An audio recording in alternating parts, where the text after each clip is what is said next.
Oke, assalamualaikum warahmatullahi wabarakatuh. Selamat pagi teman-teman semua. Nah, pada kali ini kita melanjutkan belajar Teknopreneur. Di sini topik kita adalah studi kelayakan bisnis. Nah, studi kelayakan bisnis itu apa sih? Studi kelayakan bisnis itu adalah suatu kegiatan yang mempelajari secara mendalam tentang suatu usaha atau bisnis yang akan dijalankan dalam rangka menentukan layak atau tidak usaha tersebut dijalankan. Nah, dari pengertian itu dapat kita simpulkan bahwa studi kelayakan bisnis itu adalah pertimbangan awal yang harus dilakukan sebelum menjalankan usaha. Oleh karena itu penting untuk mengetahui dan mengenal studi kelayakan bisnis tersebut, tujuannya dan manfaatnya apa aja.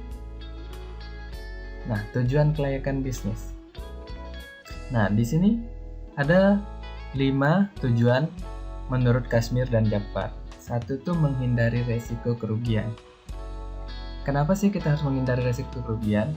Karena masa yang akan datang tidak dapat diprediksi sehingga perlu untuk melakukan analisis studi kelayakan untuk memperkecil resiko. Nah, yang kedua itu mempermudah perencanaan. Nah, karena kita tahu resiko apa yang kita hadapi, jadi kita bisa menentukan perencanaan bagaimana jumlah yang modal kita, waktu pelaksanaannya, lokasi, serta cara pelaksanaan bisnis kita itu seperti apa. Nah, yang ketiga itu memudahkan pelaksanaan pekerjaan. Nah, karena sudah direncanakan, jadi mempermudah penerapannya. Proses bisnisnya seperti apa, dilakukan secara tersusun, dan bagaimana karyawan dapat memiliki pedoman sehingga fokus pada tujuan, sehingga bisnis berjalan dengan lancar. Nah, yang keempat itu memudahkan pengawasan. Bagaimana memudahkan pengawasan? Jadi setelah pekerjaannya itu terencana sehingga dapat diawasi proses bisnisnya dengan lebih mudah, sehingga jalannya usaha tetap pada jalur sesuai dengan apa yang telah kita rencanakan. Nah, yang kelima itu memudahkan pengendalian. Jadi kalau sudah diawasi sehingga kita dapat mengendalikannya dengan lebih mudah. Nah, langsung dikendalikan secara dan penyimpangan yang dapat diminimalisir. Penyimpangan terhadap tujuan kita itu. Oke, selanjutnya itu manfaatnya. Apa sih manfaatnya? Nah, manfaatnya studi kelayakan bisnis itu sangat dirasakan oleh berbagai pihak, terutama pihak yang berkepentingan terhadap proyek atau usaha yang dijalankan. Jadi hasil penelitian itu layak dianggap sebagai dapat dipertanggungjawabkan agar tidak ada pihak yang dirugikan.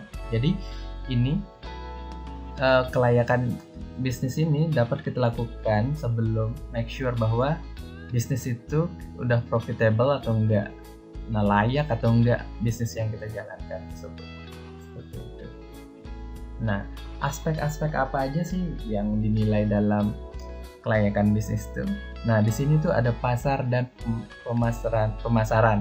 Jadi kita tahu pasar kita siapa. Jadi segmentasi pasar kita siapa, kepada siapa kita berjualan. Nah, yang kedua itu teknis dan produksi. Gimana kita membuat atau memproduksi barang atau jasa yang kita miliki. Yang ketiga itu manajemen. Gimana kita mengelola atau mengorganisir bisnis yang kita jalankan. Keempat itu keuangan. Jadi bisnis kita itu profitable atau enggak? Nah, yang kelima itu hukum dan perizinan. Nah, apakah bisnis yang kita laksanakan itu udah sesuai hukum, ilegal atau enggak ilegal? Nah, yang keenam itu lingkungan. Nah, bisnis kita itu dapat mengganggu lingkungan atau enggak? Nah, di sini tuh selanjutnya itu penyusunan studi kelayakan.